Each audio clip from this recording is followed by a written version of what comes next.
O'Connell. Cómo ser una máquina.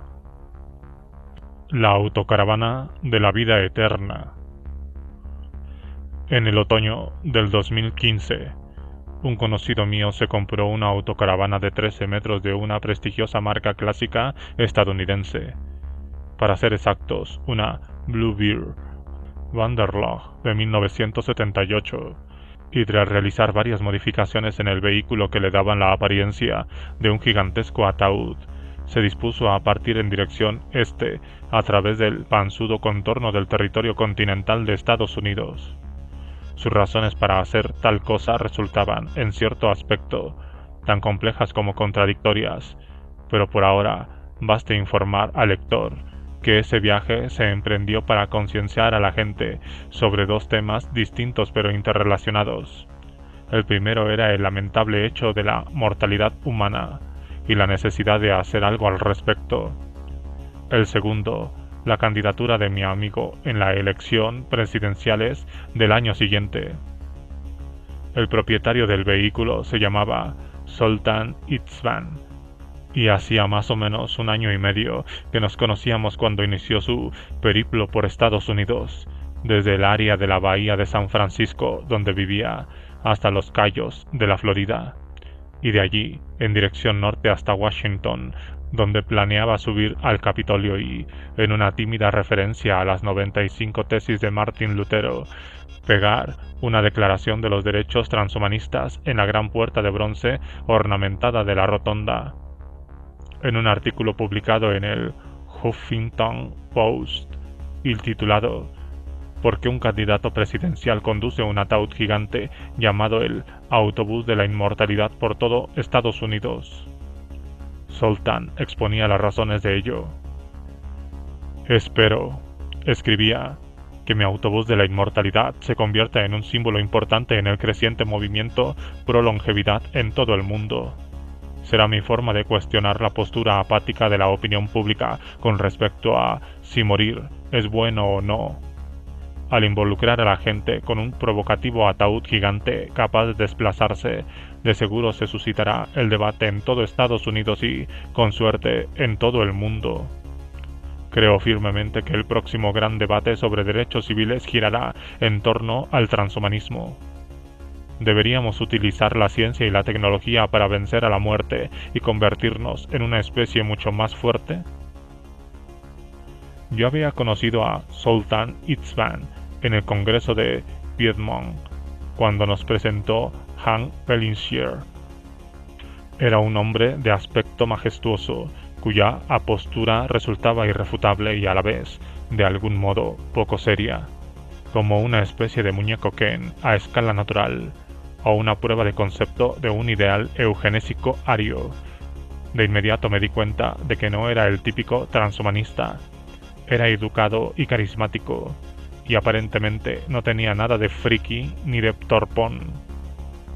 Me dio un ejemplar de un libro que él mismo había publicado recientemente titulado La apuesta transhumanista, una aparatosa novela que gira en torno a un filósofo independiente llamado Jethro Knights, un personaje con ciertos detalles biográficos en común con su creador, que recorre el mundo para concienciar a la gente sobre la necesidad de investigar con miras a la prolongación de la vida y termina fundando una ciudad-estado flotante de espíritu libertario llamado Transhumanía, un refugio donde realizar investigaciones científicas libres de trabas sobre la longevidad humana.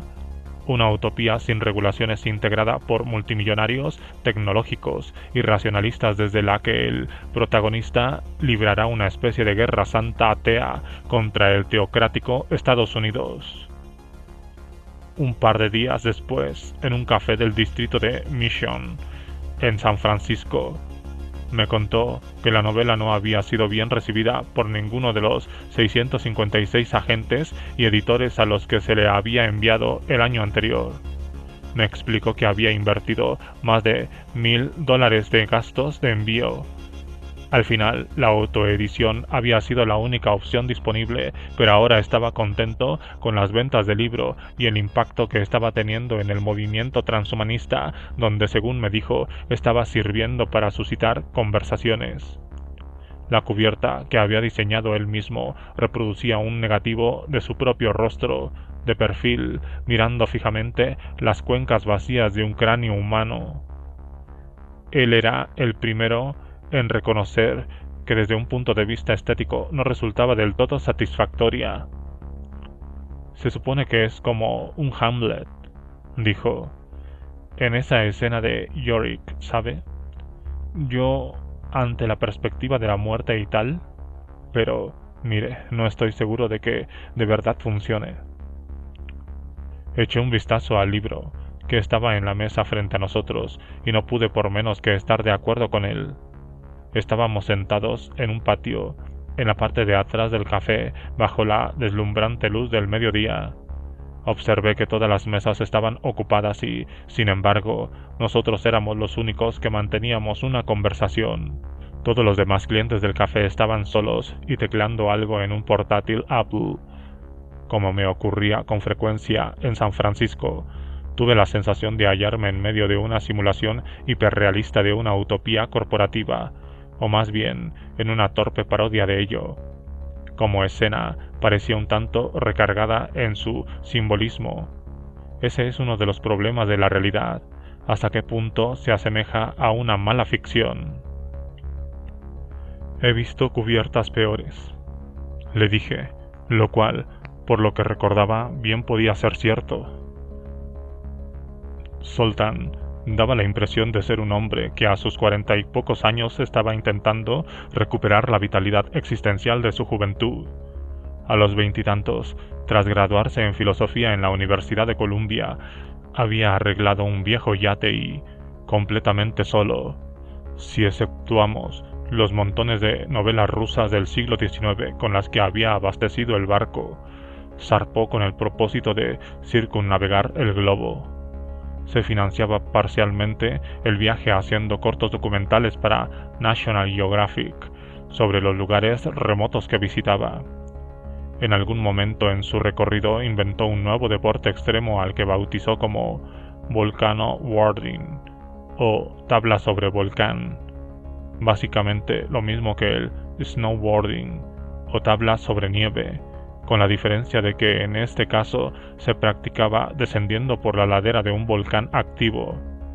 Mientras informaba sobre la gran cantidad de minas terrestres que aún seguían enterradas en la zona desmilitarizada de Vietnam, el propio Zoltán estuvo muy cerca de pisar uno de aquellos artefactos. Su guía lo abordó por detrás mientras caminaba y lo derribó a pocos centímetros del lugar donde sobresalía del suelo una mina sin detonar. En el relato que había elaborado sobre su propia vida, la historia de sus orígenes, ese fue el momento en el que se hizo transhumanista, el momento en el que se sintió devorado por la obsesión por la mortalidad, por la inaceptable fragilidad de la existencia humana. Volvió a California para montar una inmobiliaria y, aprovechando al máximo la premisa cultura financiera de aquellos años, compró y revendió varias propiedades en rápida sucesión. Odiaba aquel trabajo, pero lo cierto es que se le daba bien y ganó bastante dinero en muy poco tiempo. Justo antes de la crisis de 2008, vendió la mitad de su cartera y se hizo millonario. Decidió conservar el resto, que incluía varias casas en la costa oeste de Estados Unidos, algunas tierras en el Caribe y un bonito viñedo en Argentina. 40 años después de que sus padres hubieran huido de la República Popular de Hungría, situada en la órbita comunista, él se había convertido en la personificación de uno de los ideales del capitalismo estadounidense. El hijo de inmigrantes con un extraño nombre europeo, convertido en un millonario hecho a sí mismo y honesto a los ojos de Dios. Tampoco había sido tan difícil.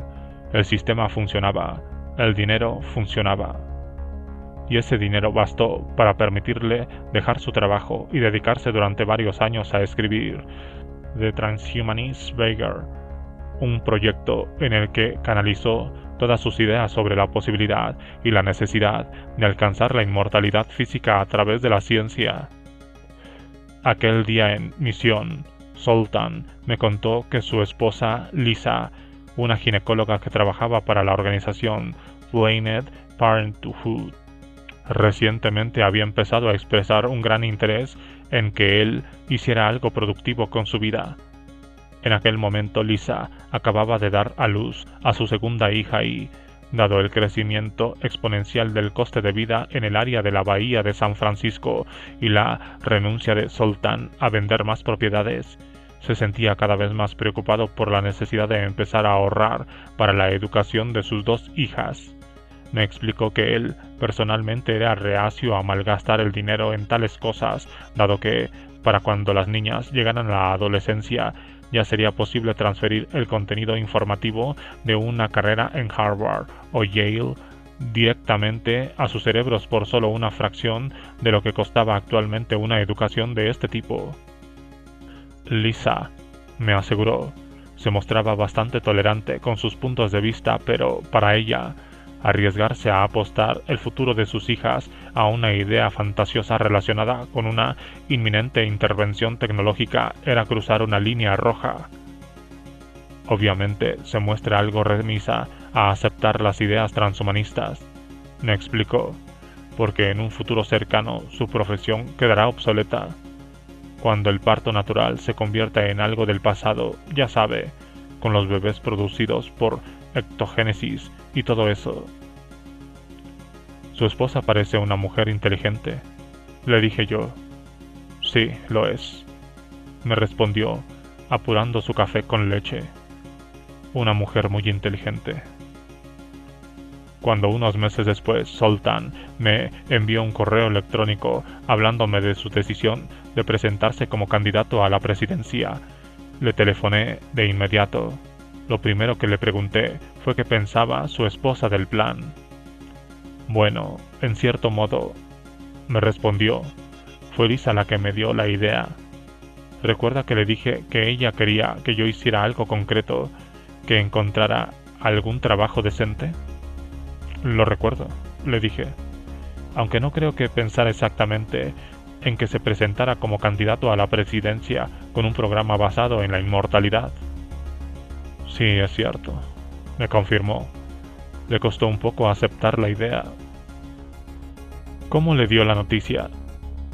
Le dejé una nota en la nevera, me explicó, y salí de casa durante un par de horas.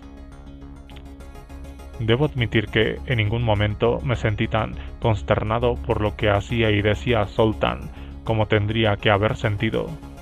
En otras palabras, tengo que admitir que me caía mejor de lo que debería. Eso me parece un elemento importante, quizá incluso estructural. En muchos sentidos, él era la encarnación de todo lo que tenía el transhumanismo de más cuestionable.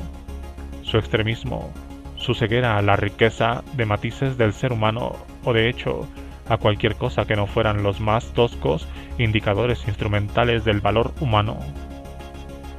En cierta ocasión me contó algo que le había sucedido en una cafetería que frecuentaba en Millvale, el exclusivo barrio del norte de la bahía de San Francisco donde vivía con su familia. Había ido a la cafetería para salir un rato de casa y trabajar un poco en su ordenador portátil. Entraron un hombre y su hijo adolescente, y este último, que tenía una discapacidad mental profunda, se liberó del brazo y de su padre y empezó a corretear por el establecimiento, chocando contra las mesas y derribando toda clase de cosas. Una de las mesas contra las que topó el chico fue la de Zoltán, haciendo que su café se derramara sobre el portátil. La moraleja de la historia, como ocurría siempre con Zoltán, consistía en sugerir que en aquel tipo de situaciones humanas tan lamentables, la tecnología podía resultar útil. El incidente le había llevado a pensar si sería sensato, si sería mejor en términos generales, para el chico, para sus padres y para el conjunto de la sociedad, que las personas que sufrían un trastorno tan profundo fueran crónicamente suspendidas en una edad temprana, congeladas, por así decirlo, hasta que dispusiéramos de la tecnología necesaria para curarlas de su aflicción. El portátil, por cierto, no sufrió daños. La pregunta que hay que plantear, me dijo, es esta. Si fueras esa persona, ¿Te gustaría que te lo hicieran? ¿Te gustaría vivir una vida en la que no puedes pensar, en la que te limitas a correr como un loco de un lado a otro todo el tiempo? Mejor querrías que la sociedad alzara la voz y dijera: ¿saben qué? Obviamente, esto supone un gran desafío ético, pero creemos que dentro de 50 años tendremos la ciencia necesaria para hacer que esa persona sea todo lo que pueda llegar a ser, de modo que si lo suspendemos crónicamente ahora, le daremos la perspectiva de una vida normal en el futuro. Esta visión parecía consecuencia del instrumentalismo extremo característico del transhumanismo, una visión de la vida en la que la inteligencia, el puro valor de uso, tenía prioridad sobre todas las demás cuestiones. Recordé a Tim y Marlowe, a Anders Sandberg y Randall Cohen, sus extáticas visiones de elevación a una mente pura. Zoltán veía al chico de su historia como una máquina rota, un mecanismo que no tenía ninguna utilidad para sí mismo ni para los demás, pero al que, echando mano de la tecnología, se podía arreglar, se podía salvar. Es importante entender que la concepción implícita en la historia de Zoltán era de un manifiesto optimismo. Si algo era Zoltán, era un hombre optimista.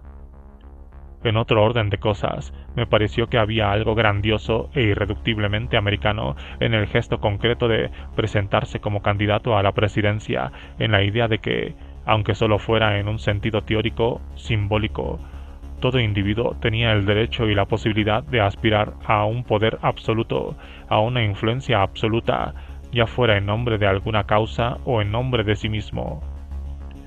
Hay que decir aquí que, aunque era un hombre muy ambicioso, la decisión de Zoltán de presentarse como candidato a la presidencia no venía motivada en absoluto por la ilusión de que lograra realmente causar un impacto significativo en los comicios, si es que lograba llegar tan lejos. Antes bien, venía motivada por otra manifestación más de optimismo desenfrenado: la creencia de que la muerte era un problema que había que resolver, que la tecnología podía servir para arreglarnos a todos.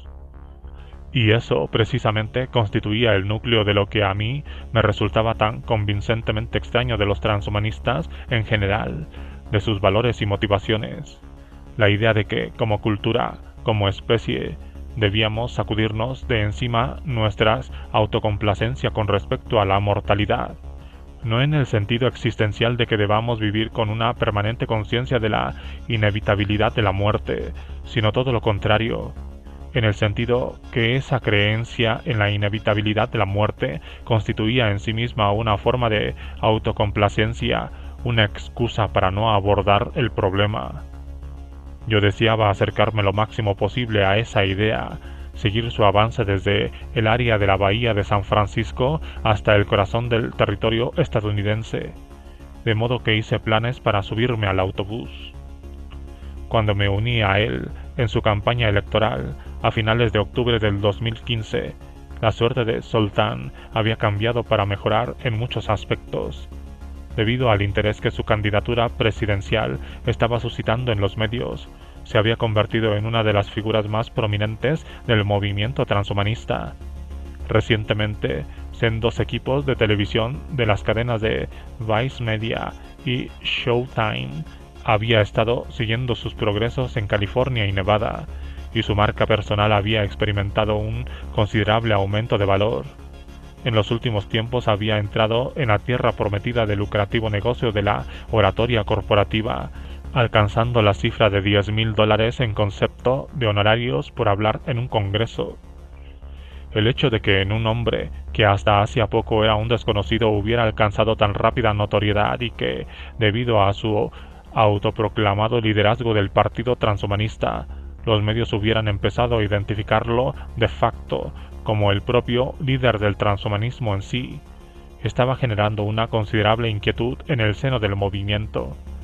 Entre la vieja guardia existía la creciente percepción de que Zoltán era un usurpador, un hombre que había aparecido de la nada y había secuestrado el movimiento y el término transhumanismo para sus propios fines.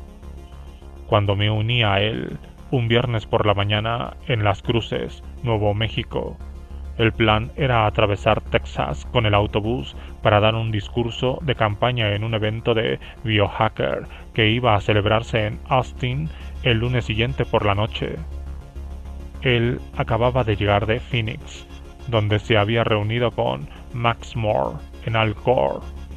Yo sabía que era una reunión que él esperaba con cierta ansiedad, puesto que Max, junto con otros miembros de la vieja guardia transhumanista, los ancianos, como los llamaba Zoltan sin aparente ironía, había firmado una petición rechazando su campaña presidencial y desvinculándose de él y de su partido, el cual, como el propio Zoltan se vio obligado a reconocer, no era en absoluto un partido propiamente dicho, sino únicamente él y un puñado de asesores. En aquel momento, Aubrey de Grey estaba involucrado en la campaña, concretamente en calidad de asesor anti-envejecimiento, mientras que el hijo de Martin Rothblatt, Gabriel, que por su parte también se había presentado como candidato al Congreso en 2014, participaba como asesor político. Aquella mañana, en mi hotel del Paso, me conecté a Internet y estuve viendo un reportaje en las noticias del Canal 3 de Phoenix sobre la estancia de la campaña de Zoltan en la ciudad. El plan, declaraba el periodista arrastrando las palabras, es conducir este sarcófago sobre ruedas hasta Washington y convencer a la Casa Blanca, así como al Congreso, de que inviertan más dinero en la investigación sobre la inmortalidad.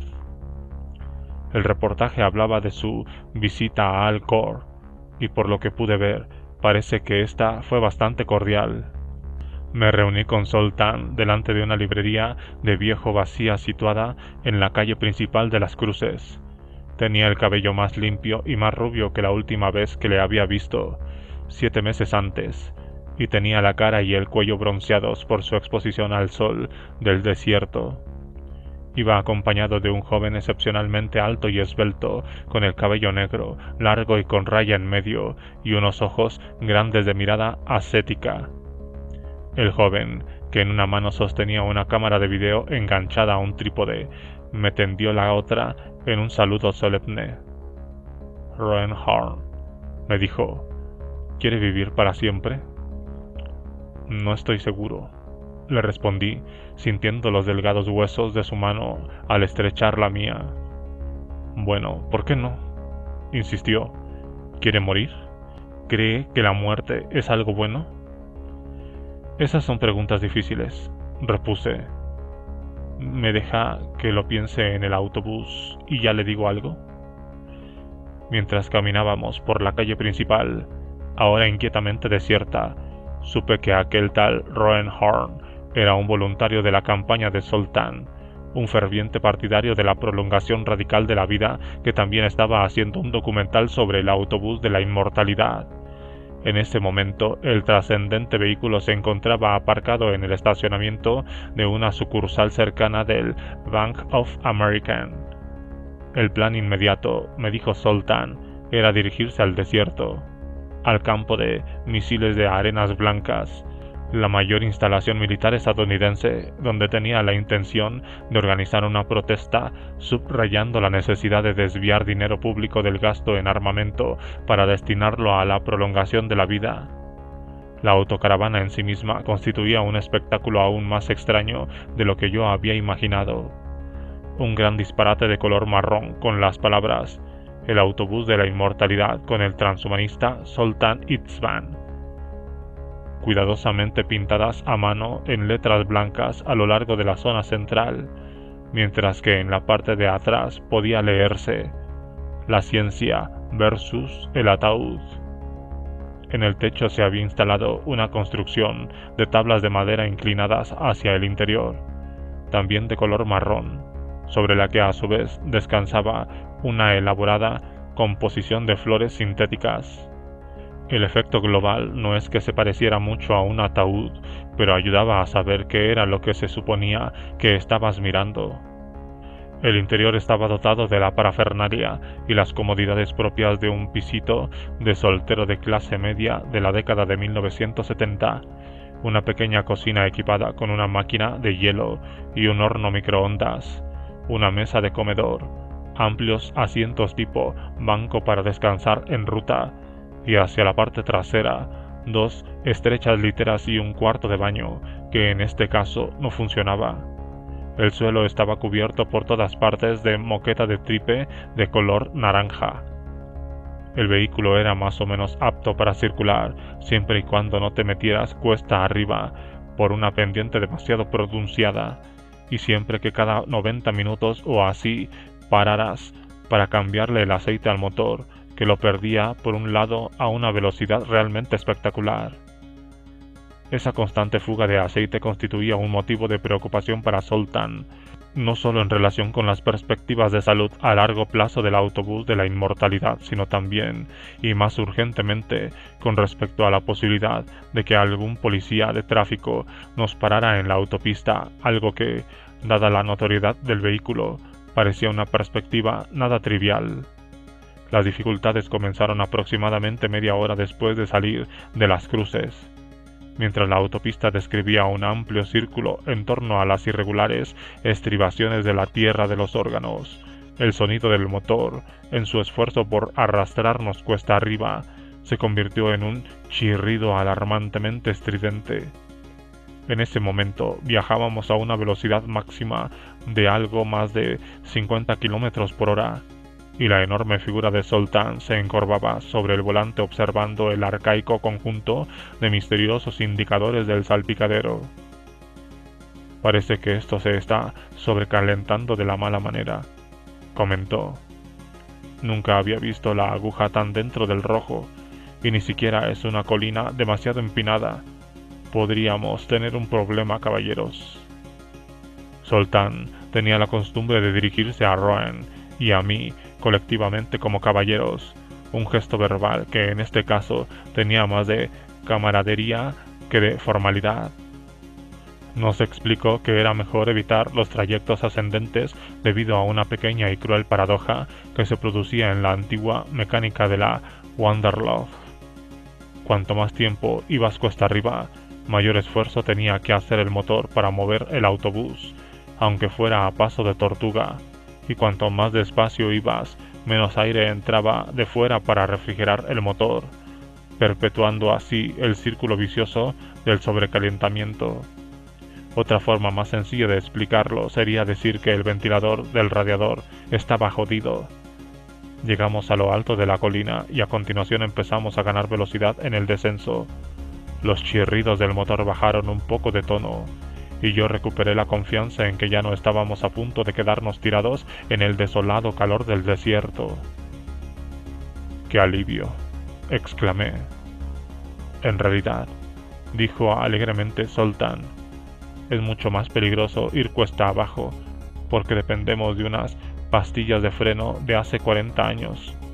Este autobús tienes que tomártelo con calma, porque no hay forma de protegerte contra unos frenos en mal estado. A la luz de esta nueva información, me pareció que podíamos habérnoslo tomado con mucha más calma aún. Recordé, no sin cierta incomodidad, que el hombre que conducía el vehículo había inventado el deporte de volcano boarding, presumiblemente como una forma de resolver de un plumazo, en una hábil jugada, los problemas de falta de suficiente riesgo en el snowboarding y en el descenso de las laderas de volcanes activos. Aunque yo no estaba seguro de querer vivir para siempre, sí lo estaba de que no quería ser víctima de la grotesca ironía de precipitarme en un barranco atado al asiento del copiloto de una cosa llamada autobús de la inmortalidad. Entre los asientos del conductor y el copiloto había una extensa superficie elevada emboquetada de tripe, que yo utilizaba para colocar mi equipamiento de escritura, grabadora de voz, cuaderno, bolígrafos y demás. Resultó que aquella protuberancia albergaba el motor de la autocaravana. En un momento dado, Zoltán decidió que podía aliviar el problema del sobrecalentamiento abriendo el compartimento para dejar que respire el motor. Como no funcionaba el aire acondicionado, la cabina de la autocaravana ya estaba bastante caliente, pero en cuanto levantamos la tapa, todo el interior del vehículo se convirtió de pronto en una especie de infernal sauna rodante, recalentada aún más por los abrasadores vapores de petróleo que emanaban de las emboquetadas fauces del compartimiento del motor abierto. Me desabroché el cinturón del asiento del copiloto y fui a sentarme en uno de los sofás, donde las ráfagas del calor y humo procedentes del compartimiento del motor eran un poco menos intensas. «Sé que no es agradable», gritó Zoltán en tono afable por encima del rugido casi ensordecedor del motor, «pero de verdad que ayuda a que no se caliente tanto». Al final nos paramos para dejar que el motor se enfriara durante un rato, y Zoltán bajó a cambiar el aceite. Roen estaba recostado en el largo sofá situado tras el asiento del conductor, contemplando impasible el techo con las manos en la nuca. Esta iba a convertirse en su actitud predeterminada durante todo el viaje. Me volví hacia él en mi asiento y le pregunté cómo había terminado haciéndose voluntario de la campaña de Zoltán. «Pues la verdad es que no quiero morir», me dijo. «No se me ocurre nada más chungo que estar muerto, así que solo hago lo que puedo para asegurar que la ciencia de la prolongación de la vida consiga la financiación que necesita». «¿Y a qué te dedicas?» «¿Qué quieres decir?» «Me refiero al trabajo, cuando no haces de voluntario para Zoltán». «Dirijo el Club de Fans de la Vida Eterna», me respondió. «Es una organización vital de personas que de verdad quieren vivir para siempre. No 500 años o así, como quieren muchos transhumanistas, sino para siempre». Como muchos otros transhumanistas, estaba profundamente convencido de la importancia del proyecto SENS de Avery de Grey. Para él, Avery era un personaje de dimensiones casi mesiánicas. La mayor parte del poco dinero de Roen recaudaba como activista en favor de la prolongación de la vida lo destinaba a apoyar a SENS. También era un gran fan de Laura Deming. Cuando le dije que la conocía, reaccionó como si le hubiera mencionado a una estrella de cine. «Para mí es una heroína», me aseguró. «Me encanta. Está ahí luchando contra la muerte. Yo utilizo muchas frases suyas como memes». Abrió su ordenador portátil, hizo unos cuantos clics y a modo de prueba me enseñó una imagen de Laura que había publicado en su página de Facebook con una cita suya debajo. «Quiero curar el envejecimiento. Quiero hacer que todos vivamos para siempre». Roen tenía 28 años y vivía en Sacramento con su padre, un perito de seguro recientemente jubilado, y su madre, que trabajaba en una sala de cine. Sus padres eran calvinistas devotos que creían en la vida eterna, en el paraíso para los elegidos y la condenación eterna para el resto. Su padre, que era especialmente fanático, no se abstenía de proclamar en voz alta su convicción de que su hijo ateo estaba destinado a sufrir los terribles tormentos del infierno. «¿Qué piensa él de toda esta historia del autobús de la inmortalidad?», le pregunté. «En realidad le parece bien», me respondió Roen. «Cree que es genial que yo esté saliendo en las noticias de la tele y todo eso». La zona de pruebas militares de Áreas Blancas, Nuevo México, es un lugar desolado y silencioso que se extiende hacia el este desde la Sierra de los Órganos hasta las desérticas soleadas de la cuenca de Tularosa. Fue aquí donde en los últimos días de la Segunda Guerra Mundial los hombres de ciencia redibujaron los límites de la posibilidad tecnológica y también los límites del miedo. Fue aquí donde, en julio de 1945, se detonó la primera bomba atómica. El prototipo del dispositivo de plutonio bautizado como Fat Man, que 2 semanas más tarde se lanzaría desde el cielo sobre los mortales de Nagasaki. Justo después del control de seguridad en la entrada de la instalación, había una especie de exposición de armamento al aire libre en la que se exhibía una maqueta de Fat Man junto con decenas de otros cohetes y bombas desactivados. En la ondulante atmósfera creada por el calor del desierto, aquellos esbeltos obeliscos inclinados se alzaban como las indestructibles monumentos de una antigua tanatopía. formando un cromlech de falos metálicos proyectándose hacia el cielo en comunión extática con los poderes cósmicos. Zoltan sacó de su mochila una pancarta que había preparado especialmente para la ocasión y, situándose frente a uno de los coches de mayor tamaño, le dijo a Roen que le hiciera varias fotos con el mensaje desplegado. El Partido Transhumanista previene el riesgo existencial. La intención de la protesta, tal como se había concebido, era hacer una serie de fotos y videos cortos para subirlos a las diversas cuentas que tenía Zoltan en las redes sociales y compartirlos con sus muchos miles de seguidores. Era un afectado simulacro de protesta. Era la política como contenido, el contenido como pura forma. Apoyándome también yo, con cierta afectación, en la reproducción de Fat Man, empecé a garabatear en mi cuaderno. Roen sacó su teléfono móvil y, utilizando la aplicación Vine, grabó un video de 6 segundos de Zoltan proclamando: «Detened la guerra nuclear. Es un riesgo existencial devastador». Luego grabó a Zoltan pronunciando un breve discurso sobre el tema central de su campaña, la necesidad de reducir el gasto público en la guerra para dedicarlo, en cambio, a la investigación sobre la prolongación de la vida. Anoté rápidamente en mi cuaderno la famosa frase de Oppenheimer sobre Vishnu, preservador del cosmos. Ahora me he convertido en la muerte, destructora de mundos. Aquí, en arenas blancas, fue donde la ciencia estuvo más cerca de semejanza divina, donde más se acercó al conocimiento divino. Aquí, con aquellos experimentos de celestial violencia, fue donde la humanidad estuvo más cerca de trascenderse a sí misma, de realizarse a sí misma. Sería Oppenheimer quien daría a aquellas pruebas nucleares el nombre de clave de Trinidad. Cuando le preguntaron años después por qué había elegido aquel término teológico, respondió que no estaba del todo seguro, pero que creía que tenía algo que ver con su afición a la poesía metafísica de John Donne. Unas horas después, aquella misma tarde, hicimos un alto en nuestro recorrido por la carretera interestatal y nos registramos en un motel. Yo me quedé en la puerta esperando a que Zoltan y Roen sacaran sus cosas de la autocaravana, mientras hojeaba un expositor de folletos que había en la entrada.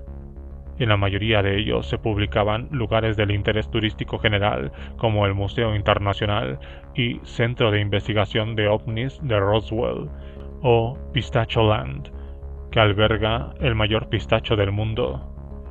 También había un pequeño surtido de folletos cristianos, de entre los que seleccioné uno que llevaba por título simplemente Eternidad. Se trataba de un panfleto sobre el Apocalipsis, publicado por un grupo llamado Sociedad Bíblica y de Textos Evangélicos.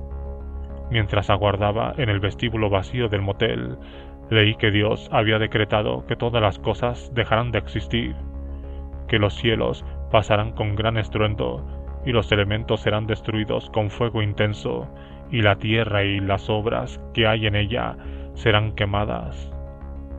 Y volví a pensar en el monumento sobrenatural que había recorrido aquel día, el círculo ceremonial con sus máquinas de muerte alienadas.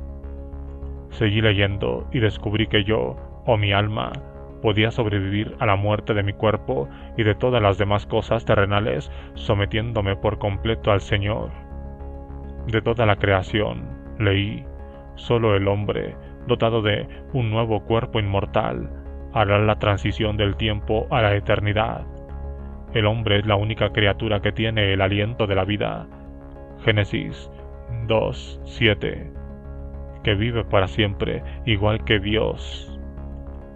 Recordé que unas horas antes, aquel mismo día, le había preguntado a Roen en qué medida creía que su educación evangélica podía haber influido en su creencia de que, gracias a la ciencia, viviría para siempre. Él me había respondido que ya no había necesidad de dioses. La ciencia es el nuevo Dios, me había dicho. La ciencia es la nueva esperanza. El autobús de la inmortalidad prosiguió su lento y dificultoso avance hacia Austin. De vez en cuando Pasábamos junto a algún letrero pintado a mano en medio de algún campo, un gesto de orgullo o desafío anónimo con frases que iban desde «Haced que Estados Unidos vuelva a ser grande», «Deportad a Obama», hasta «No te metas con Texas».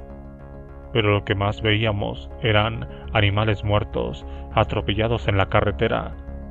Durante tramos de varios kilómetros seguidos, los únicos hitos indicadores que veíamos eran cadáveres, zorros, mapaches o armadillos en diversas fases de descomposición en las cunetas de la interestatal. Animales muertos por todas partes. Garabaté en mi cuaderno. Buitres omnipresentes. ¿Demasiado literal? Zoltán y Roen habían crecido en sendas familias profundamente devotas, católica y calvinista respectivamente. Su ferviente ateísmo, su fanatismo racionalista, constituía en igual medida una ruptura que una constitución de aquellos orígenes religiosos. La suya era en almas encendidas de pasión por la ciencia, ardientes de amor a la razón y todas sus obras.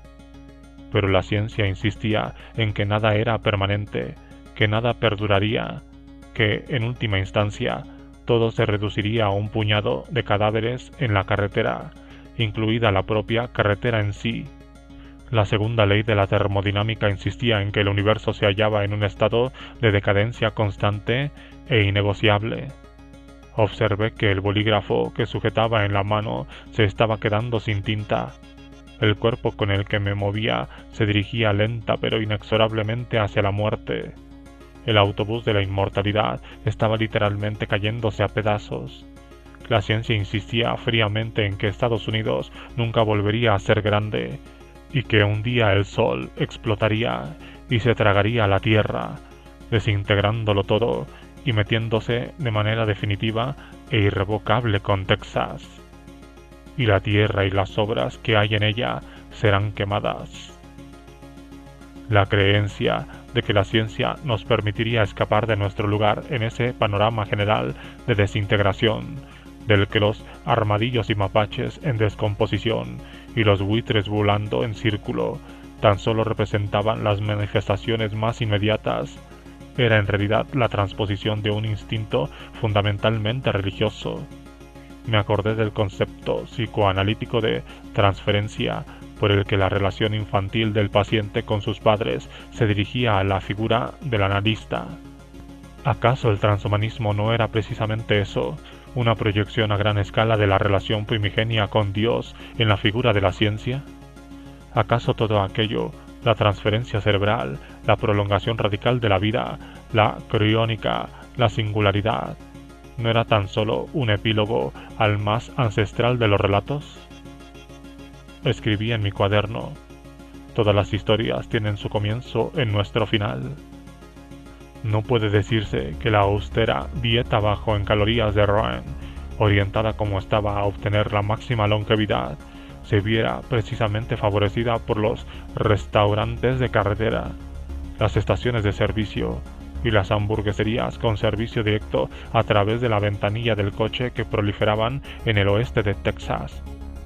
Por otra parte, su abstinencia del alcohol y toda clase de drogas no parecía avenirse demasiado bien con las vibraciones que emanaban en general. De hecho, en un primer momento sus ojos abiertos como platos y su expresión soñadora me habían dado la impresión de encontrarme ante el típico fumata del sur de California. Ahora, en cambio, empezaba a verle como un asceta transhumanista, un joven que en gran medida se había retirado del mundo para evitar tener que abandonarlo nunca. Era como un personaje de Dostoyevsky, concretamente Alyosha Karamazov, de quien en las primeras páginas de Los hermanos Karamazov se nos dice lo siguiente. En cuanto reflexionó seriamente sobre ello, se convenció de la existencia de Dios y de la inmortalidad, y de inmediato se dijo a sí mismo instintivamente: quiero vivir para la inmortalidad, y no aceptaré ninguna concesión.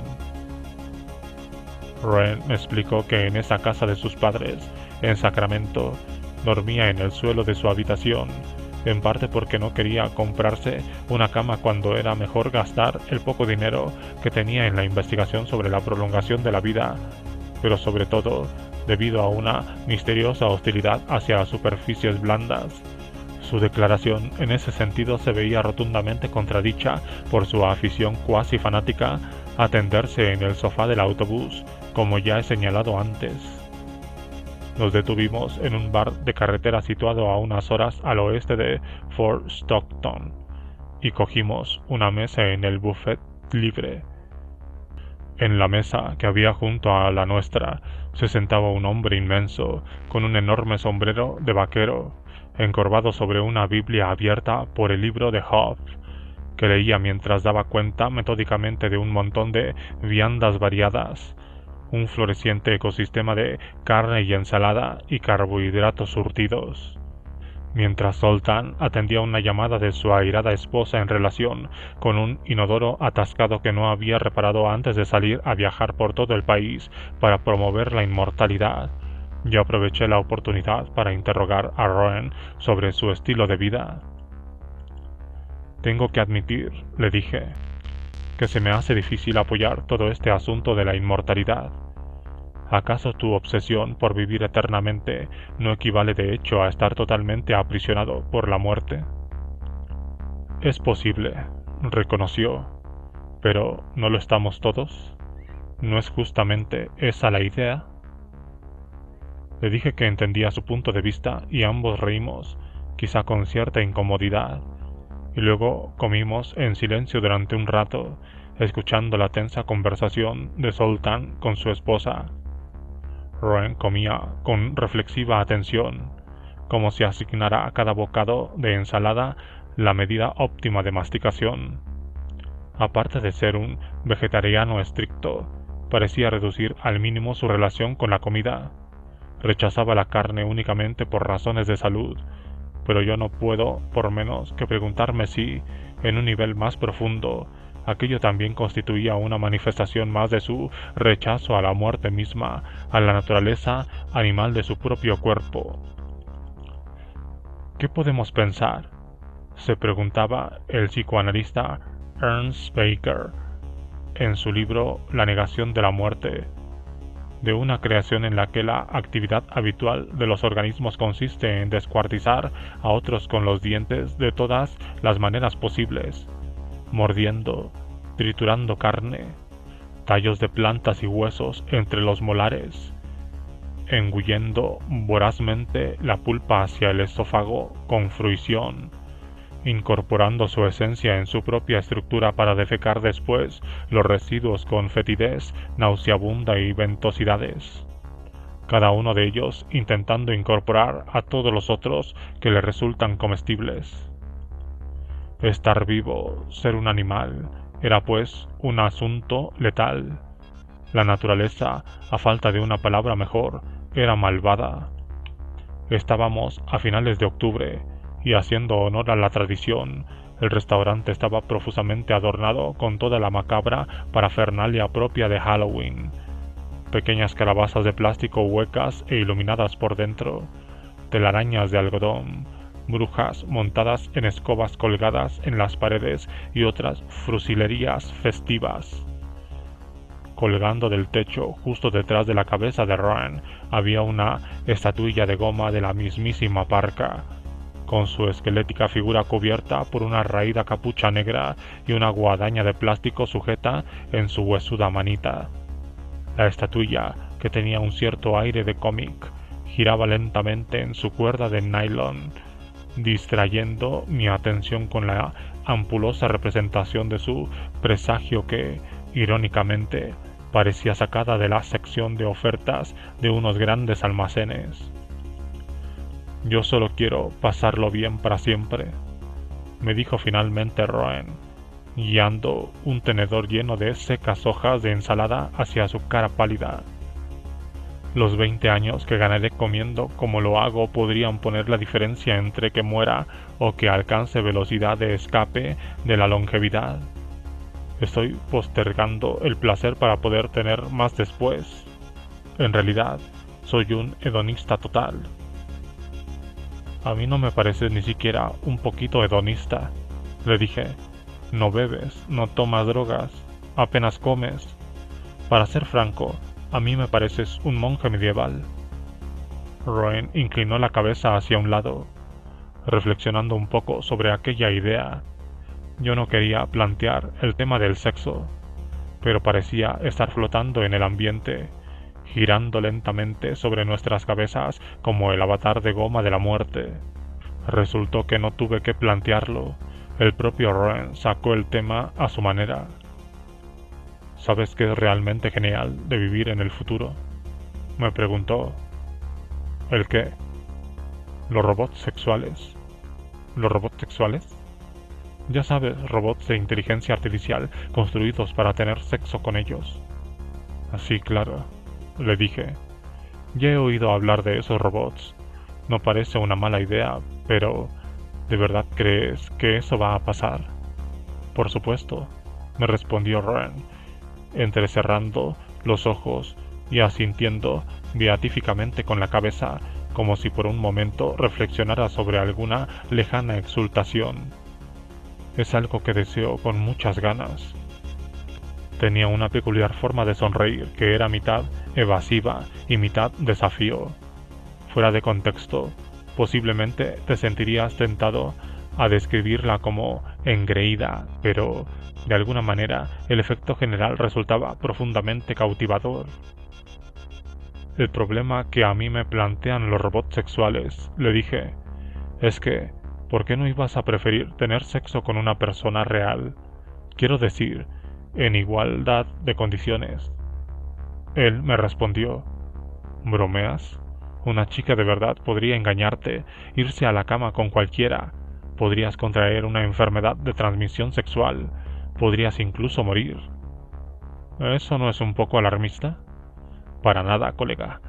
Pasa sin duda todo el tiempo. Mira, un robot sexual personal nunca te engañaría y sería como una chica real. Durante un rato no dijo nada más y bebió a placer de su vaso de agua. Consumió unos cuantos tenedores más de ensalada. Miró por la ventana hacia el aparcamiento lleno de camiones, la carretera interestatal un poco más allá, los omnipresentes buitres colgando en el aire. Entonces le dije, ¿te molesta que te pregunte si has tenido malas experiencias con personas que te hayan engañado? Y él me respondió, hasta ahora me he abstenido de tener sexo. Nunca he tenido novia. ¿Te estás reservando para los robots sexuales? Él asintió despacio con la cabeza, enarcando las cejas en un gesto astuto. No había ninguna duda de que, en efecto, se estaba reservando para los robots sexuales. Bueno, le dije, alzando las manos en un afable gesto de capitulación. Espero que vivas lo suficiente.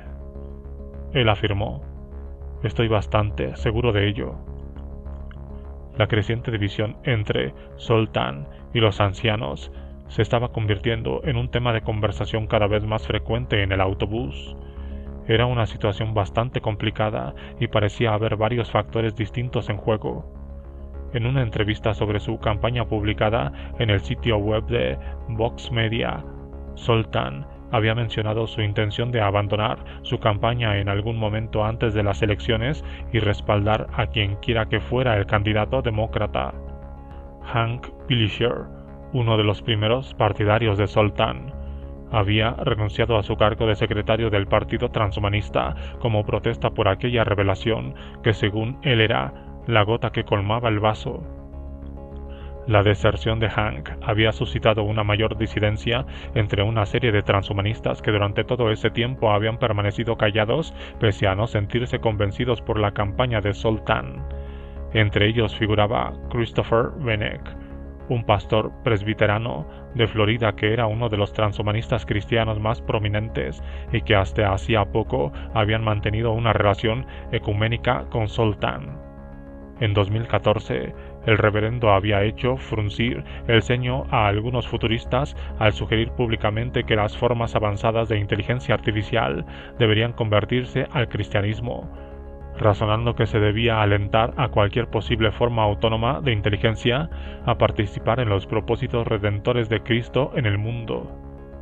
En un artículo publicado de The Christian Post, Benek había mostrado su discrepancia con respecto a la tiranía ideológica de Zoltán y su imperiosa autoproclamación como representante de todos los transhumanistas estadounidenses, defendiendo asimismo su campaña como un mero intento de reivindicar globalmente el transhumanismo como una iniciativa primordialmente atea que rechaza abiertamente la religión organizada y a Dios. También había causado inquietud el anuncio que había hecho Zoltán en Facebook de su intención, una vez que terminara su campaña presidencial, de crear un partido político global que suscriba la idea de ser la principal voz e influencia en un gobierno mundial. Zoltán siempre había expresado abiertamente su creencia en la abolición de las fronteras nacionales, pero parecía que ahora estaba dirigiendo su lógica libertaria hacia unos fines paradójicamente autoritarios. Era difícil pensar que eso pudiera sorprender a nadie que hubiera leído The Transhumanist Bagger, pero el caso es que el anuncio sirvió para distanciar aún más a todos los partidarios de Zoltán, excepto a los tecno-racionalistas más extremistas. Y luego estaba la petición para desautorizar su campaña, cuyos firmantes rechazaban tanto a Zoltán como a su partido transhumanista.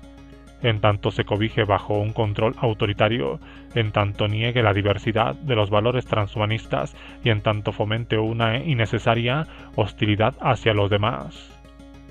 Su creciente tendencia a adoptar públicamente posturas políticas extravagantes constituía un factor importante en esa creciente disidencia.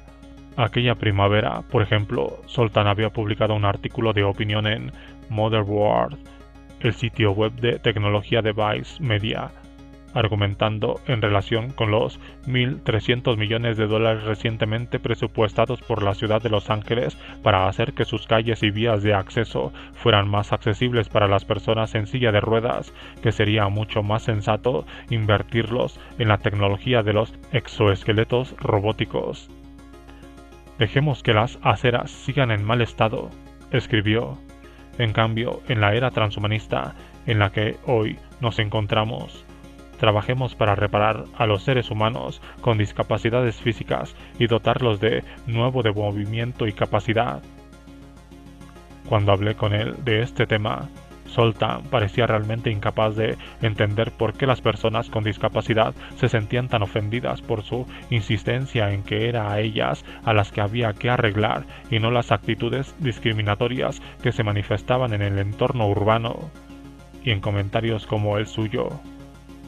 Al fin y al cabo, la premisa subyacente del transhumanismo era que todos necesitábamos un arreglo, que de entrada todos éramos ya discapacitados por el mero hecho de tener un cuerpo humano. En ese punto me vino a la memoria la adaptación que hacía Tim Cannon del lenguaje de la experiencia transgénero al contexto transhumanista. Su insistencia en que estaba atrapado en el cuerpo equivocado por el mero hecho de tener un cuerpo. Lejos de escarmentar por el desastre del exoesqueleto, más tarde Zoltán sugirió que una solución elegante al debate en torno al plan de la administración Obama para acoger a 10.000 refugiados de la guerra civil siria sería implantar microchips a dichos refugiados como parte de un proceso de admisión. Esa medida, afirmó, permitiría al gobierno rastrear sus movimientos, determinar si planeaban o no atrocidades terroristas, y controlar si contribuían al sistema pagando impuestos o causando conflictos. Él era consciente de hasta qué punto la gente encontraba repugnante esa idea, pero una vez más parecía no preocuparle demasiado. Su respuesta ante las inquietudes que suscitaba su defensa de semejante intrusión sin precedentes del Estado en la vida, en el propio cuerpo, de unos seres humanos, fue limitarse a afirmar que puede que el gran hermano no sea el malo si nos protege del Daesh. Además, él mismo se había hecho implantar un chip de identificación por radiofrecuencia en un evento Grindr celebrado antes de su gira electoral, y el procedimiento había resultado ser mucho menos doloroso de lo que creía.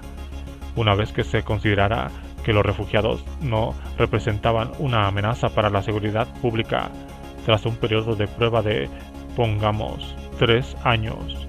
Incluso podrían optar por que no se les retiraran los microchips, dado que la tecnología pronto les permitiría utilizarlos para pagar el café de Starbucks simplemente agitando la mano ante un escáner.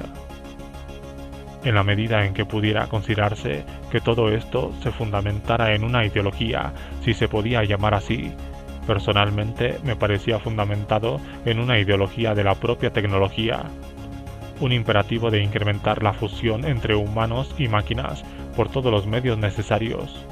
En ese sentido, a menudo Zoltán me parecía una especie de ilustración andante del argumento postulado por Theodor Adorno y Marx Horkheimer en Dialéctica de la Ilustración, de que el progreso del racionalismo científico era siempre un progreso hacia la tiranía. La racionalidad técnica actual, escribían, es la racionalidad de la dominación. Es el carácter compulsivo de una sociedad alienada de sí misma. En sus momentos más efusivos, Zoltán hablaba de la posibilidad, si mantenemos esta trayectoria, de llegar a superar en influencia a Kurzweil. Puedo traer a un montón de gente joven al transhumanismo, me aseguró. Intento activamente construir un movimiento con esos millennials para que cambien la cultura. Estaba obsesionado con causar impacto, con despertar el interés de la gente. Me habló de retweets y de seguidores, de me gustas en Facebook y otros indicadores por el estilo, como si esas cosas fueran la auténtica moneda del nuevo mundo. Y me dejó claro una y otra vez que los ancianos no podían aspirar a igualar su impacto en aquella esfera. Gustaba a los medios y a él le gustaba gustarles. Y le gustaba que los antiguos líderes del movimiento transhumanista detestaran que les gustara.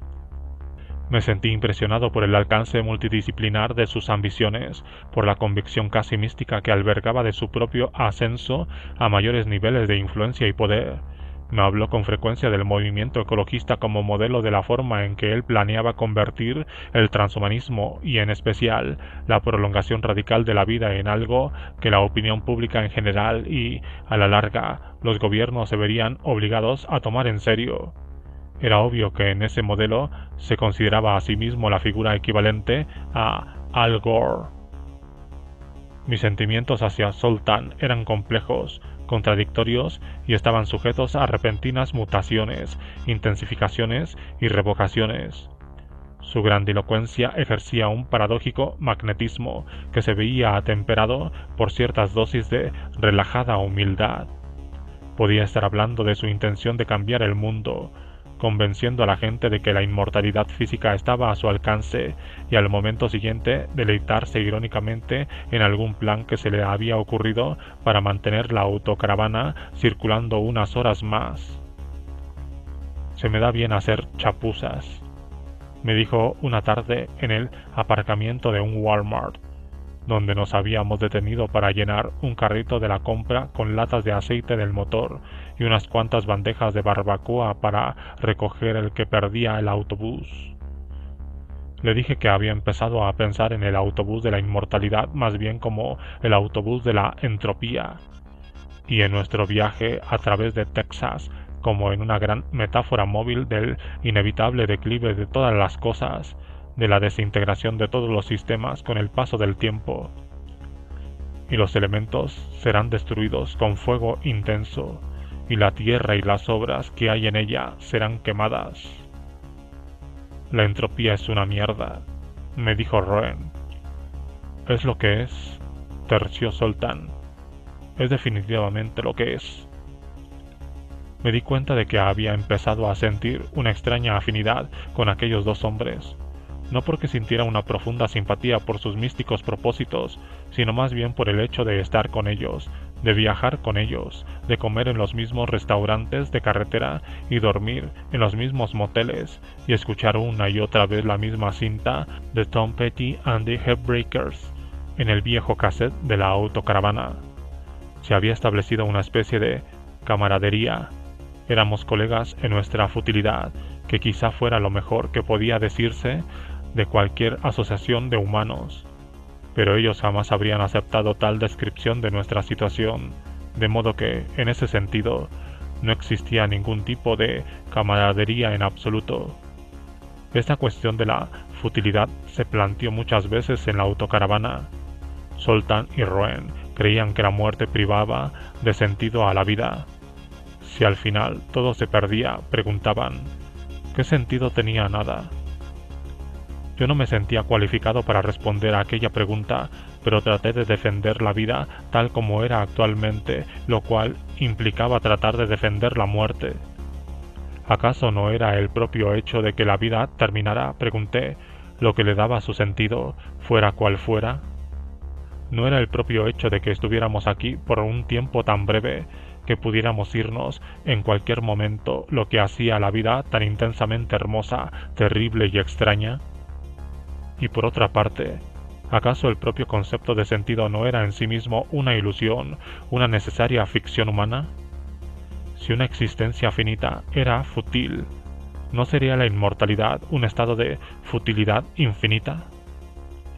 Me respondieron que no había ninguna belleza en la finitud, que no cabía extraer sentido alguno del olvido. Era patente que mis argumentos, insistió Roen, se fundamentaban en una ideología mortalista, en la necesidad de protegerme del terror a la muerte, tratando de convencerme a mí mismo de que en realidad esta no era tan terrible, pero descabelladas que me parecían la mayoría de las cosas que me habían dicho Roen, pensé que, básicamente, en este caso tenían razón. Esa era una idea que, de una forma u otra, me había sugerido muchos de los transhumanistas con los que había hablado en los últimos 18 meses, por ejemplo, Natasha Whittemore, Eury de Grey y Randall Cohen. Seguimos conduciendo en medio del vacío. No te metas con Texas. Armadillos destrozados, descomponiéndose al calor del desierto. Apoya a Israel. Zoltán bebía a intervalos de un enorme recipiente que contenía una bebida energética de color verdoso que había comprado en nuestra última parada de Walmart. Hablábamos durante horas y luego pasábamos varias horas más sin decir nada. Escuchábamos la cinta de Tom Petty 2 o 3 veces seguidas. Deslizarme por un sueño, cantaba, que nunca alcanzaría. 40 minutos después volvía a cantar lo mismo. ¿Qué era lo que estaba pasando aquí? De repente, toda aquella aventura empezó a parecerme una absurda parodia de privilegio social. 3 hombres blancos viajando a través de un desierto, protestando contra la injusticia final que algún día sufrirían en común con todas las criaturas. Una muerte que en teoría nos igualaba a todos, pero que en realidad era desigual. ¿O acaso morir de viejo no era, en ese sentido, el último de los llamados problemas del primer mundo? Aproximadamente a 1 hora de distancia al este de Ozona, salimos de la interestatal y tomamos una estrecha carretera secundaria para que Zoltán pudiera quitar la bandeja de barbacoa, que ahora ya casi rebosaba de aceite. Estábamos en el perímetro de un vasto rancho, en un paisaje llano y semiárido, de matorrales y cactus achaparrados que se extendían hasta donde alcanzaba la vista humana. Me puse detrás del autobús para orinar, y mientras lo hacía miré hacia arriba y conté hasta 5 buitres volando ociosos por encima de nuestras cabezas, como drones depredadores en el abismo invertido del cielo. Traté de imaginar qué aspecto podríamos tener a los serenos y primitivos ojos de aquellas bestias escatológicas. 3 mamíferos de tamaño medio que deambulaban erguidos, sin propósitos aparente, en torno a una gran leviatán en forma de ataúd. Pero, ¿qué significado podía tener cualquiera de esas cosas? Hombres, ataúdes, viajes, para aquellas criaturas para las que nada tenía por qué tener significado alguno. Probablemente careceríamos por completo de relevancia para su visión del paisaje. Éramos demasiado grandes para matarnos, y por lo demás, aún no estábamos muertos.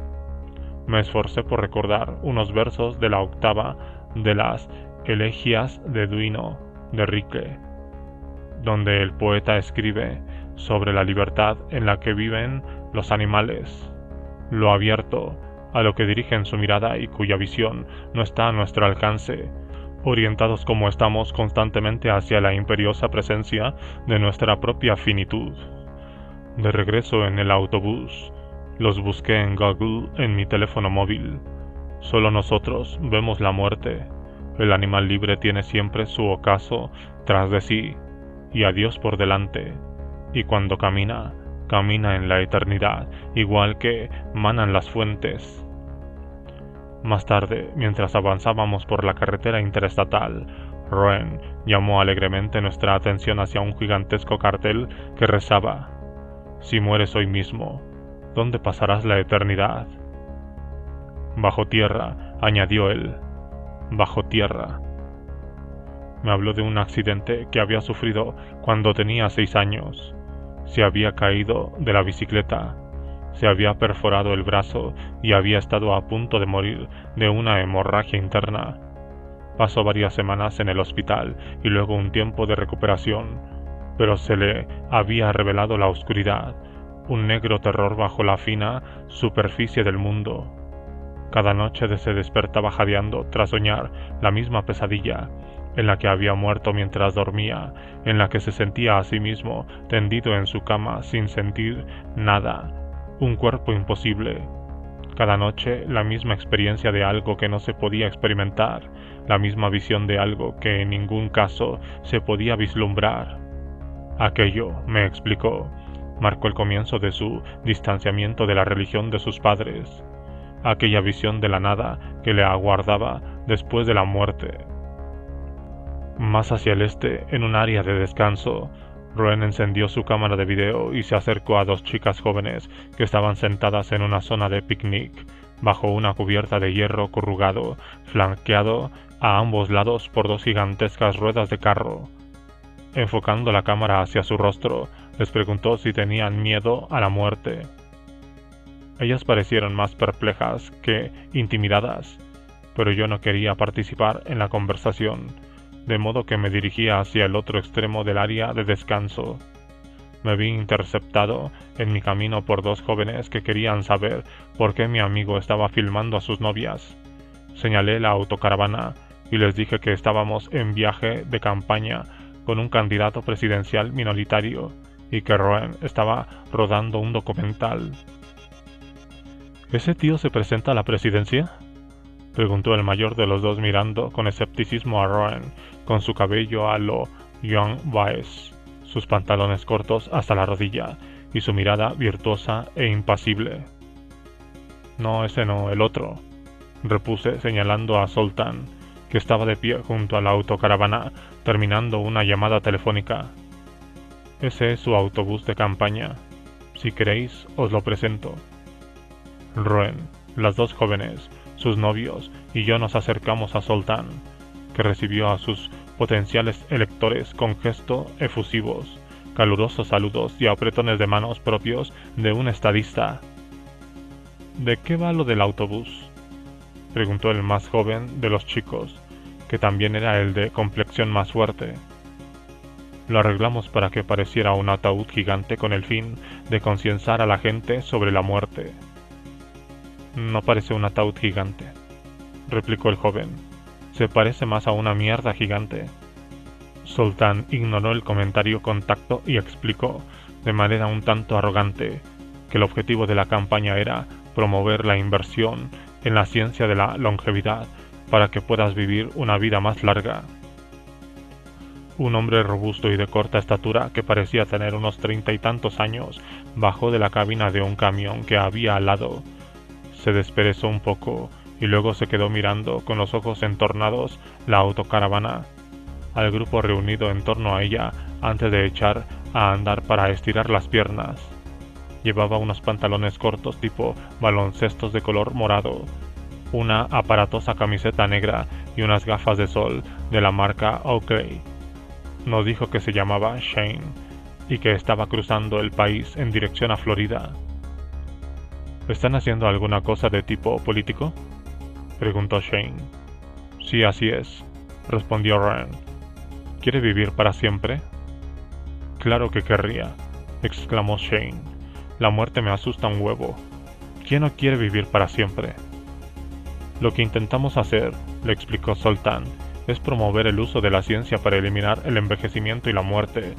Trabajamos con algunos científicos que están muy cerca de detener el progreso del envejecimiento. Ya sé que parece un disparate, pero es verdad. En realidad, soy uno de los principales candidatos minoritarios de Estados Unidos. Nuestro partido se llama Partido Transhumanista. ¿Qué significa transhumanista?, preguntó Shane. Bueno, significa muchas cosas. No morir es una de ellas. Muchos de nosotros queremos revolucionar para convertirnos en máquinas. Hace poco, por ejemplo, mi padre sufrió 4 ataques cardíacos uno tras otro. Ese tipo de cosas no le sucedería a la gente si fuéramos máquinas. De acuerdo, dijo Shane cortésmente. Podría apoyar esa idea. Se quedó hablando y escuchando un rato más, y luego se excusó, diciéndonos que tenía que proseguir su viaje al este. No podía entretenerse mucho tiempo en ningún área de descanso. Nos explicó por qué su vehículo llevaba un ordenador a bordo que controlaba estrechamente sus progresos y su velocidad e informaba de ello a sus jefes, alertándolos si se había detenido más tiempo del permitido o si había circulado a mayor velocidad de la permitida para compensar aquellos minutos u horas perdidos. Por un momento pensé en aquel hombre podría haber estado argumentando sutilmente hasta qué punto el capitalismo ya nos había convertido a muchos de nosotros en máquinas, o haber aludido incluso a un inminente futuro en el que los mencionados jefes lo reemplazarían por una tecnología de conducción autónoma. Pero cuando se subió a la cabina de su camión y se volvió hacia nosotros saludándonos con la mano, decidí que probablemente no había hecho ninguna de aquellas larvadas alusiones. Parecía más bien un tío franco y directo. ¿Qué les dice?, le preguntó al periodista, a las personas que le acusan de intentar jugar a ser Dios. Estábamos de pie en una calle densamente arbolada en el exclusivo barrio residencial donde iba a tener lugar el evento de campaña, y Zoltán estaba haciendo una entrevista para las noticias del canal Austin TV. Vestía una camisa y unos pantalones anchos y llevaba el cabello meticulosamente peinado hacia atrás desde su frente abovedada. Estoy de acuerdo en que, de hecho, estamos intentando jugar a ser Dios, declaró. Fue a mí a quien se lo dijo, o al menos era a mí a quien miraba cuando lo dijo. El cámara, un hombre barbudo y profusamente sudoroso que tenía que hacer a la vez de reportero, que había pedido que me pusiera a su lado mientras realizaba la entrevista. De ese modo Zoltán parecería dirigirse a un reportero de noticias exclusivamente dedicado a su tarea, en lugar de a un tipo que, presumiblemente debido a recortes presupuestarios, se veía obligado a hacer 2 trabajos a la vez. Así pues, aunque me miraba a mí, en puridad se estaba dirigiendo a los televidentes de Austin, y más allá de ellos, a la gente de Internet, a las invisibles manifestaciones de clics y seguidores. La experiencia resultaba vagamente extraña, como si yo mismo hubiera dejado de existir, como si me hubiera disuelto en un vacío a través del cual fuera posible dirigirse al mundo entero. Eso era algo que ya me había ocurrido últimamente. Había empezado a verme a mí mismo como un mecanismo a través del cual se transmitían señales. Iba sentado en el autobús, anotando fragmentos de conversación en mi cuaderno, detalles del paisaje o sensaciones, y me veía como una especie de aparato primitivo, una máquina de grabación y procesamiento de información. Estaba en la caja de alguna oscura tienda Walmart, pagando unos tentempiés, y me veía como uno de los muchos millones de mecanismos que integraban un vasto y misterioso sistema de transferencia ascendente de riqueza. Sabía, obviamente, que aquello era el resultado de mi sobreexposición a las ideas mecanicistas, pero en cierto sentido me daba cuenta de que siempre me había visto así. Nada resulta más extraño al hombre, como señalara Capek, que su propia imagen. Nada es más extraño que lo que resulta más familiar. ¿Y qué le hizo decidirse a presentarse como candidato a la presidencia?, preguntó el cámara reportero. Creo, respondió Soltán, que deberíamos llevar la tecnología lo más lejos posible. Los gestos de sus manos tenían la determinación práctica de un político de verdad. Ante la cámara, mirándome a los ojos sin pestañear, había adquirido una plausible aura presidencial. De repente parecía tener una vasta presencia física, como si fuera un gran monumento o eco a su propia importancia. Y eso incluye, añadió, convertirnos nosotros mismos en tecnología. En algún momento pasaremos a ser más máquinas que seres humanos. Eso es lo que defiende mi campaña presidencial. Esa es la conversación que estoy intentando suscitar. Se nos acercaron un puñado de jóvenes. Formaban parte del grupo de biohackers de Austin y habían venido al acto electoral. Tenían nombres como Alec, Avery y Shaun, y para ser transhumanistas formaban un contingente de un sorprendente aspecto fraterno universitario, todos ellos rebosantes de pachorras tejana, con chalecos holgados y torsos hipertrofiados. Roen lo recibió de la manera habitual, evitando los saludos tradicionales en favor de un interrogatorio inmediato acerca de su postura en relación con la vida eterna. Me apunto, proclamó el tal Alec, como si Roen les acabara de invitar a un poco de hierba. Hagámoslo, hagamos que pase. La vida es cojonuda, ¿verdad?, dijo Roen. Luego me dirigió una mirada cargada de intención, una mirada que yo interpreté como una leve amonestación por nuestras conversaciones previas en las que yo había expresado mis reservas acerca de cualquier juicio absoluto sobre la cojonuda de la vida. Tengo muchas cosas que conseguir, tío, dijo Alec. No puedo morirme a los 80. Necesito al menos 200 años para hacer mis cosas. Puede que 250. ¿Verdad? Es decir, cuando ves a una persona muy vieja, ¿qué piensas? Que es una mierda. Eso es lo que pienso, respondió Alec. Creo que no puede ser muy agradable. Entramos en la casa donde iba a celebrarse el evento. Una pequeña planta diáfana de 2 niveles que estaba casi totalmente desprovista de muebles. Me dieron a entender que el lugar lo compartían un grupo más o menos variable de biohackers. No estaba claro quién vivía allí y quién no, pero parecía ser una especie de comuna transhumanista o de fraternidad futurista. Incluso para un evento de este tipo, la asistencia era abrumadoramente masculina. Al dirigirnos a la sala de estar, situada en el nivel inferior, pasamos junto a un hombre alto y fuerte que llevaba una gorra de béisbol y una camiseta ajustada. Estaba tomando una cerveza y hablando con otro hombre más bajo que llevaba el pelo teñido a rayas de color rosa y varios piercings faciales. El tipo alto hablaba arrastrando las palabras y se apoyaba en el marco de la puerta con la naturalidad del trabajador de un rancho que estuviera descansando apoyado en una cerca. «Colega», decía. El tío estaba entusiasmado de verdad con el código, así que le metí el GitHub. Un joven de pelo largo, vestido con una camisa de estilo indio, con un intrincado bordado, se presentó como el organizador del grupo de biohackers de Austin.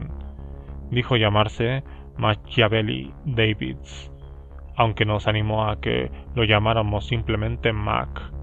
Era originario de Singapur y estudiaba biología en la Universidad de Texas. Mientras Soltán repasaba los detalles de los discursos de la velada con él, yo me acerqué a una mesa donde un hombre llevaba chancletas y una camiseta con un dibujo de una cereza con gafas de sol. Se entretenía con un artilugio de aspecto complicado.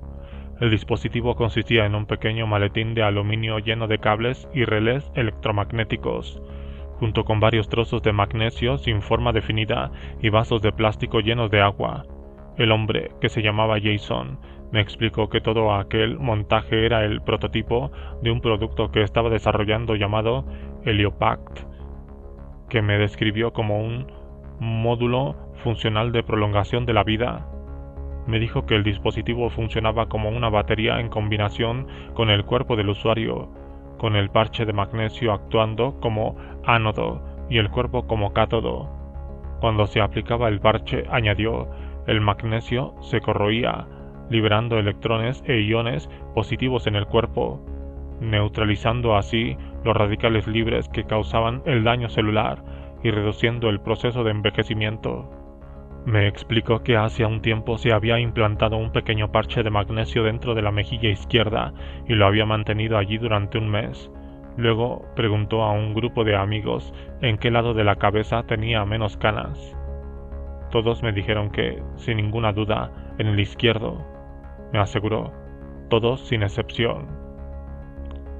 La sala de estar se estaba llenando de gente y Machiavelli había empezado a dirigirse a los presentes. Estaba diciendo algo que no pesqué acerca de que había pasado unos meses en un monasterio budista de Tailandia. Luego añadió algo más acerca de cómo la época en la que vivíamos iba a presenciar uno de los cambios más masivos de la historia humana.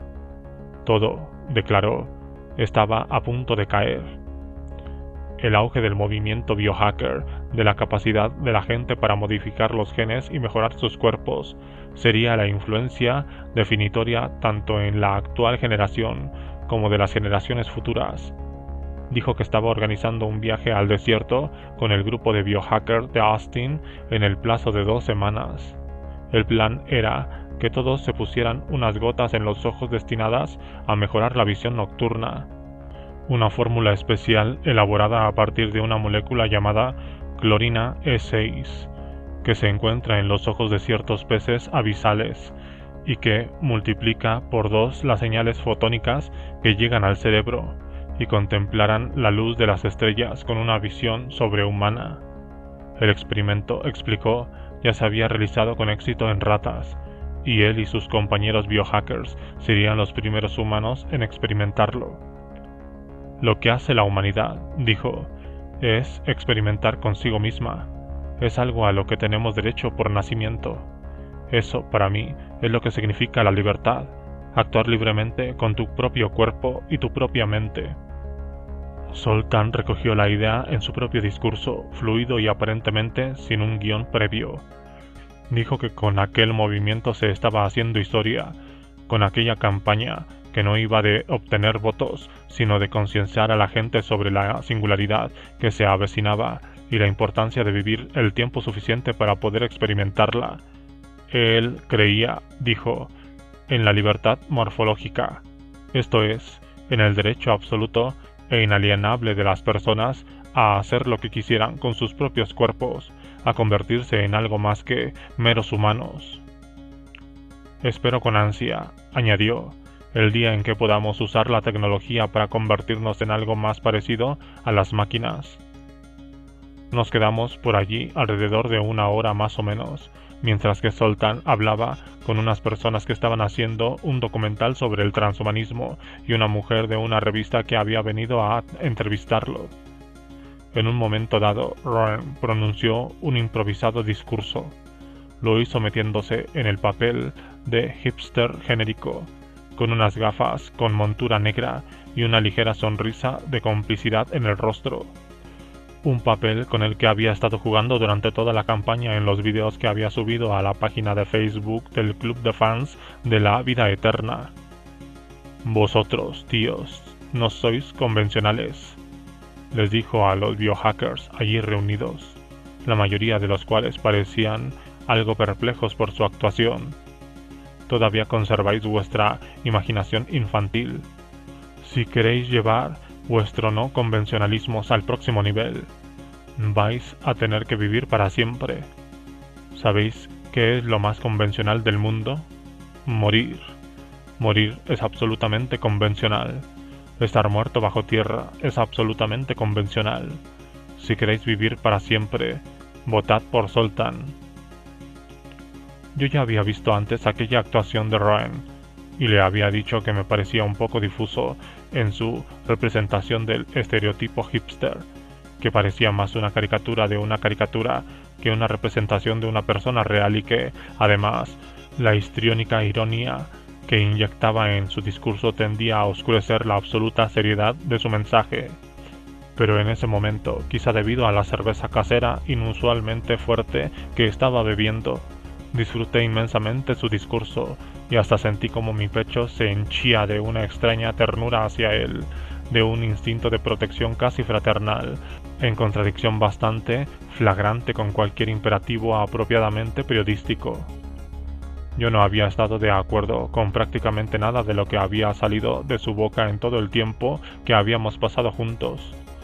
Era la persona más extraña que había conocido nunca, y lo cierto es que en el último año y medio había conocido a mucha gente extraña.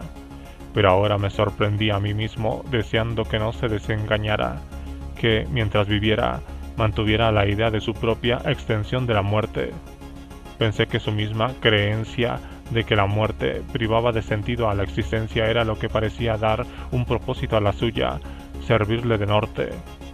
En última instancia, esa era la razón por lo que los humanos siempre buscaban un significado y siempre lo encontraban en alguno u otro de religión.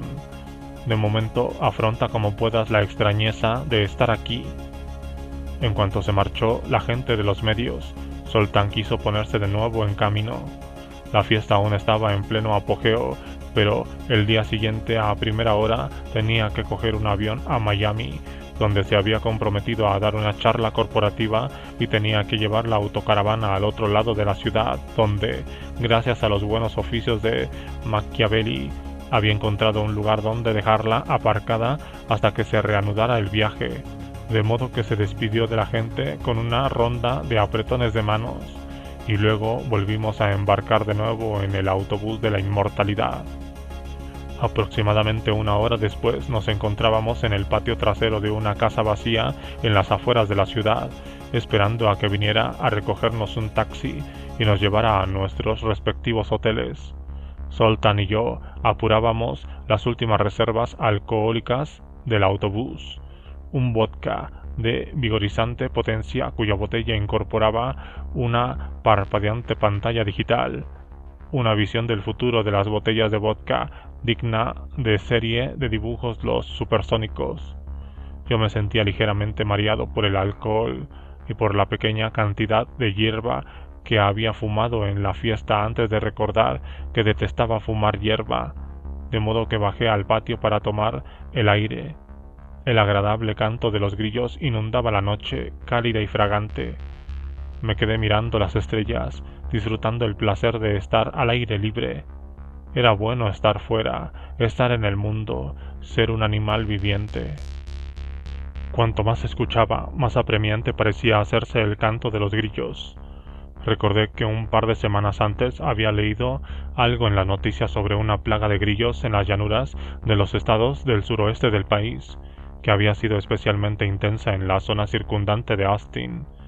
El incremento del número de insectos tenía que ver con el hecho de que el verano había sido inusualmente fresco y excepcionalmente húmedo. Al parecer, los grillos se habían visto impelidos a aparearse por el enfriamiento del aire, que en algún nivel primigenio les advertía de la inminencia de su propia muerte.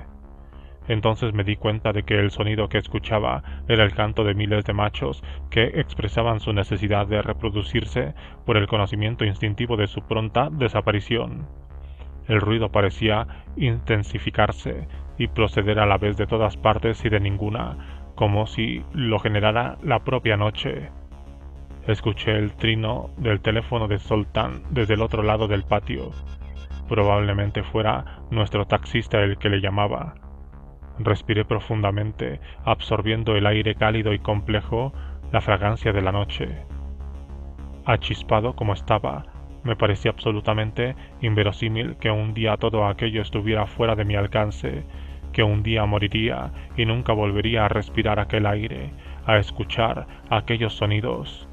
Los grillos, el tráfico, las palabras, la vibración de los móviles, las señales entretejidas de animales y máquinas, o a sentir el esperanzador arrebato del alcohol en la sangre, el mundo ofreciendo su incierta promesa.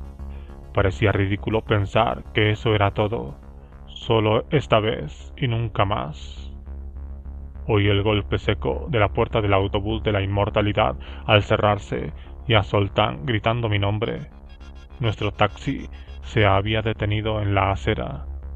Eché una última mirada a la imponente visión del autobús, el gran sarcófago marrón de la carretera estadounidense, y por un momento me sorprendió el encanto simplista de su representación como metáfora de la vida misma. Un viaje incomprensible y fútil, en un enorme vehículo en forma de ataúd, de ninguna parte a ninguna parte.